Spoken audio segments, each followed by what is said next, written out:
Hello guys, मैं राघव ओगना आप सभी का स्वागत करता हूं अपने YouTube channel let's crack TET पर। उम्मीद करता हूं आप सभी अच्छे होंगे। सो गाइस, अगर आपको हमारे चैनल पर वीडियोस पसंद आती हैं तो वीडियोस को लाइक करें, कमेंट करें, शेयर करें और चैनल को सब्सक्राइब जरूर करें। सब्सक्राइब करने के बाद बेल आइकन जरूर प्रेस करें ताकि हम जब भी कोई वीडियो अपलोड करें तो आपके पास सबसे पहले पहुंचे। तो चलिए सेशन शुरू करते हैं। आज हम पढ़ने जा रहे हैं अधिगम अक्षमता। अधिगम अक्षमता, आप इसको अधिगम विकार भी बोल सकते हैं। अधिगम विकार या अधिगम अक्षमता के बारे में आज हम क्या कर रहे हैं, आज हम पढ़ने जा रहे हैं। अधिगम विकार या अधिगम अक्षमता, अगर कोई भी वर्ड आए इन दोनों में से तो कंफ्यूज नहीं होंगे आप। अधिगम अक्षमता, अक्षमता या फिर जो भी आप बोले, या फिर अधिगम विकार, दोनों एक ही वर्ड हैं ये। इनके बारे में बहुत ही हम एक आपको बहुत ही अच्छे से डिस्कस करेंगे। बने रहिए हमारे साथ। तो सबसे पहले जानते हैं इनका सर्वप्रथम प्रयोग किसने किया था। ये जो वर्ड है अधिगम अक्षमता है, या फिर ये दूसरा वर्ड जो भी बताया अधिगम विकार, अधिगम क्षमता या विकार, इसका सर्वप्रथम ये प्रयोग किसने किया, ये वर्ड आया कहां से प्रयोग में। तो सर्वप्रथम इसका प्रयोग किया, जैसा कि यहाँ पे आप देख पा रहे होंगे, सैमुअल क्रिक ने। सर्वप्रथम अधिगम विकार का प्रयोग किसने किया, सैमुअल क्रिक। अगर कभी भी एग्जाम में पूछा जाए, एक बार ये एग्जाम में पूछा भी गया है कि अधिगम विकार या अधिगम अक्षमता का जो सर्वप्रथम प्रयोग किया था वो किसने किया था। तो अगर अब की बार पूछा जाए या आपको पहले से नहीं पता है तो हम आपको बता दें कि आप क्या टिक करेंगे, सैमुअल क्रिक। अगर सन के बारे में पूछ लिया जाए कि कौन सा सन था, कौन सी ईयर थी, ईयर के बारे में अगर आपसे ऐसा कुछ पूछ लिया जाए तो वो होगा 1963। 1963 में सैमुअल क्रिक ने क्या किया, सर्वप्रथम इन्होंने अधिगम अक्षमता अधिगम विकार का क्या किया, इन्होंने प्रयोग किया था। किसने, सैमुअल क्रिक ने सर्वप्रथम। तो नेक्स्ट इसकी कुछ एक छोटी सी परिभाषा अगर आप देखें तो ये होती है कि तंत्रिका तंत्र से संबंधित जो विकार होते हैं, जो भी विकार तंत्रिका तंत्र से संबंधित होते हैं वो क्या होते हैं, अधिगम विकार या अधिगम अक्षमता विकार, जो भी आप बोले अधिगम विकार कहलाते हैं। जो भी ये जो अधिगम विकार है तंत्रिका तंत्र से क्या होते हैं, संबंधित होते हैं, किसी ना किसी तरह से तंत्रिका तंत्र से संबंधित होंगे अधिगम विकार। चलते नेक्स्ट। तो नेक्स्ट जो विकार हैं वो जैसे कि मौखिक विकार, ये कुछ विकार हैं, जैसे मौखिक विकार है, पठन विकार है, लेखन विकार है, गणितीय विकार हैं, और कुछ तनाव के लिए भी एक विकार है। एक ऐसा है जिसमें मनुष्य को भ्रम हो जाता है, तो कुछ ये ऐसा है। तो एक एक करके डिटेल में समझेंगे। सबसे पहले समझते हैं मौखिक विकार के बारे में। मौखिक विकार क्या है, इसमें बच्चा किस प्रकार से विकार इसे क्यों बोलते हैं, क्यों बच्चा इसमें क्या क्या गलतियां करता है। तो मौखिक विकार में जो दो पूछे जाते हैं, अफेजिया और डिस्फेजिया। सबसे ज्यादा पूछे जाने वाला जो वर्ड है वो है अफेजिया। कभी कभी तो डिस्फेजिया भी पूछा जाता है, लेकिन सबसे ज्यादा अगर मौखिक विकार में पूछा जाएगा आपसे तो आपसे पूछा जाएगा क्या, अफेजिया। अब अफेजिया और डिस्फेजिया इन दोनों में होता क्या है, पठन विकार में सॉरी मौखिक विकार में, मौखिक विकार में होता क्या है, मौखिक विकार में होता यह है बच्चे को बोलने में प्रॉब्लम होती है। बच्चा जैसे बोलता है अपनी बात को दूसरों के सामने रखता है, संप्रेषण करता है। बच्चा जो भी संप्रेषण करेगा तो उसको क्या होगी, प्रॉब्लम होगी बोलने में। कुछ वर्ड ऐसे होंगे जैसे कि कोई बच्चा होता है जो जा को फा बोलता है, जा को क्या बोलेगा, फा। तो ये क्या होता है, ये कुछ मौखिक विकार के ही कारण ऐसा होता है। बच्चा जा को फा बोलता है और अपनी बात करने में दूसरों के साथ इतनी सहजता से अपनी बात नहीं रख पाता।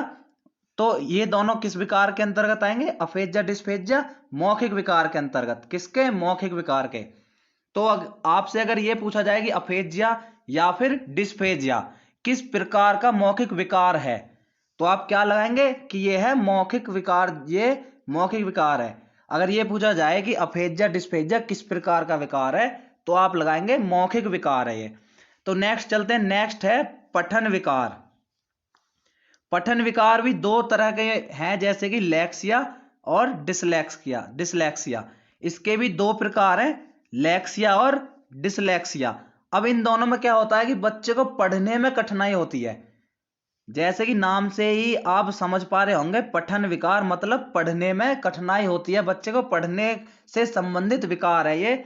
जिसके अंतर्गत लेक्सिया और डिसलेक्सिया आते हैं।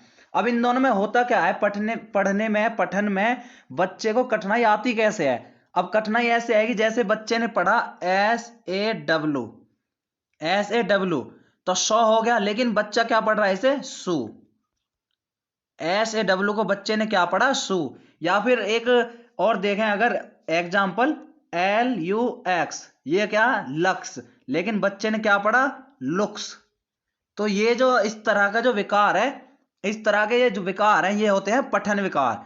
बच्चा जो पढ़ने में जो गलतियां करता है, पढ़ने में जो वो अक्षम है पढ़ने में, तो वो किस प्रकार के विकार हो गए, वो हो गए पठन विकार।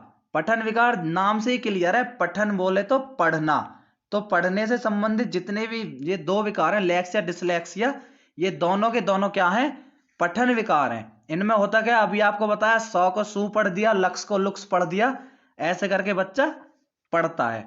नेक्स्ट चलते हैं, तो नेक्स्ट है लेखन विकार। अब लेखन विकार ये भी नाम से ही संबंधित है, नाम से ही इसका अर्थ निकलेगा कि लेखन बोले तो लिखना, मतलब लिखने से संबंधित जो भी विकार हैं वो क्या है, लेखन विकार। अब इसमें आते कौन कौन से हैं विकार, एक तो ग्राफिया हो गया, एक डिस्ग्राफिया हो गया, एक अपेक्सिया हो गया। ग्राफिया, डिस्ग्राफिया और तीसरा क्या हो गया, अपेक्सिया। अब इन तीनों में होगा क्या, इन तीनों में बच्चे को लिखने में दिक्कत आएगी। ग्राफिया, डिस्ग्राफिया, अपेक्सिया में क्या होगा, बच्चे को लिखने में दिक्कत आएगी।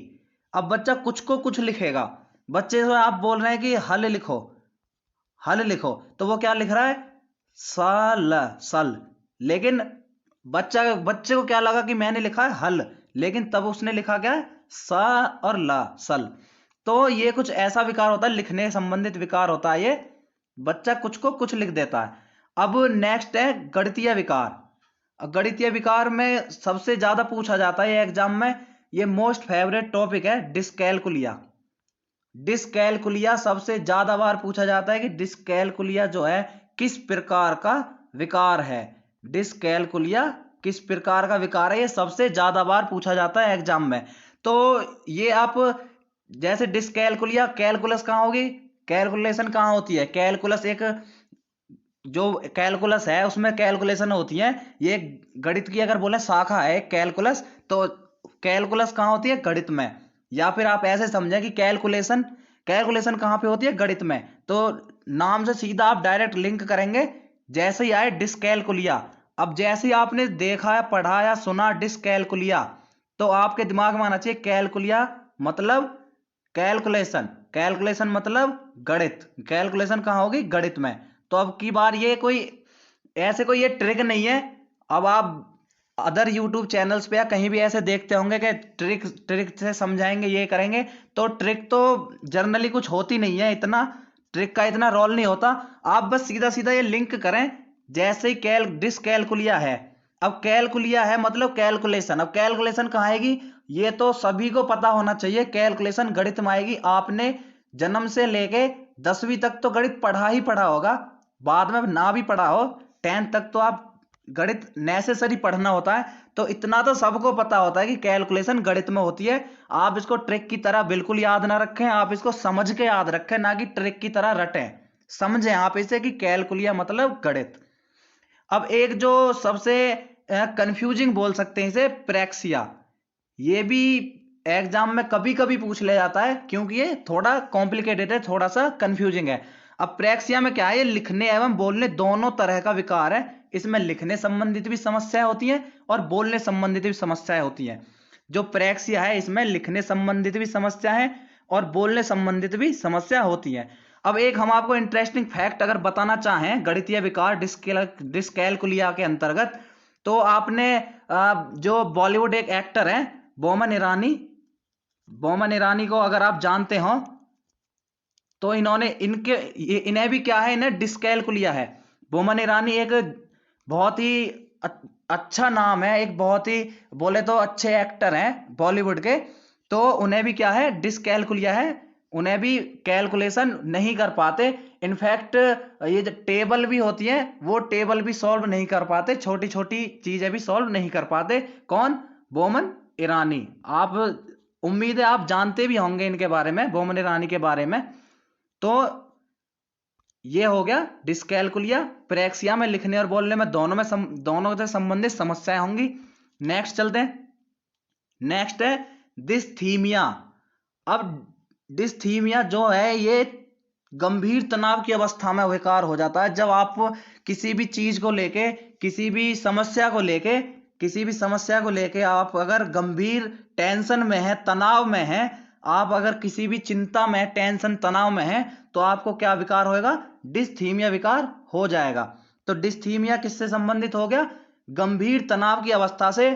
एग्जाम में पूछा भी जा सकता है कि डिस्थीमिया जो है किस प्रकार का विकार है। तो डिस्थीमिया किस प्रकार का विकार हो गया? गंभीर तनाव की अवस्था। नेक्स्ट है डिस्मोर्फिया।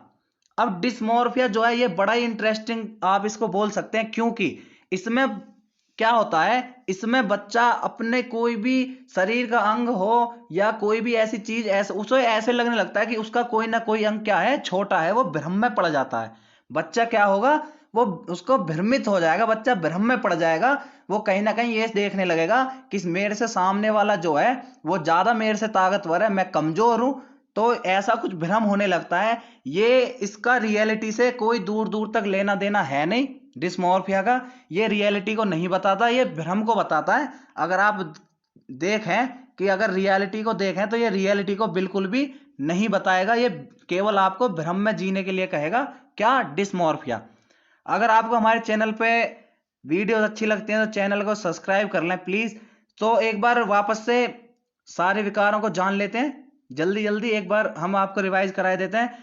तो सबसे पहले हमने आपको बताया अधिगम अक्षमता या अधिगम विकार जो है ये क्या है। ये सर्वप्रथम किसने दिए? सैमुअल क्रिक ने। कौन से सन में? अगर सन की बात करें तो 1963 में।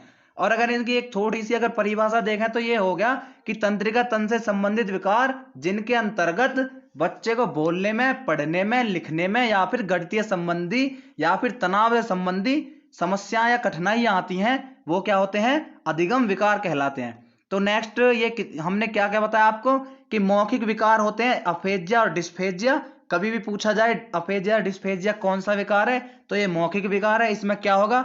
बोलने में कठिनाई होगी, बच्चा जय को फाव पढ़ देगा, ऐसा कुछ होगा। और दूसरा हमने बताया आपको पठन विकार। पठन से नाम से ही जैसे आप देख पा रहे हैं, पठन मतलब पढ़ना, तो बच्चा पढ़ने संबंधित विकार होगा। तो कौन कौन से? लैक्सिया और डिसलैक्सिया। बच्चा इसमें क्या करेगा?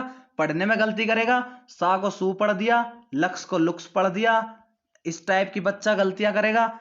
नेक्स्ट हमने आपको बताया लेखन विकार। लेखन विकार में कौन कौन से? ग्राफिया। अब आप ये थोड़ा सा ऐसे भी से समझ सकते हैं ग्राफिया को, जैसे ग्राफ। अगर आप ग्राफ करेंगे तो क्या करेंगे? आपको थोड़ा तो लिखना ही है, लिखना तो पड़ेगा, तभी तो आप ग्राफ खींच पाएंगे।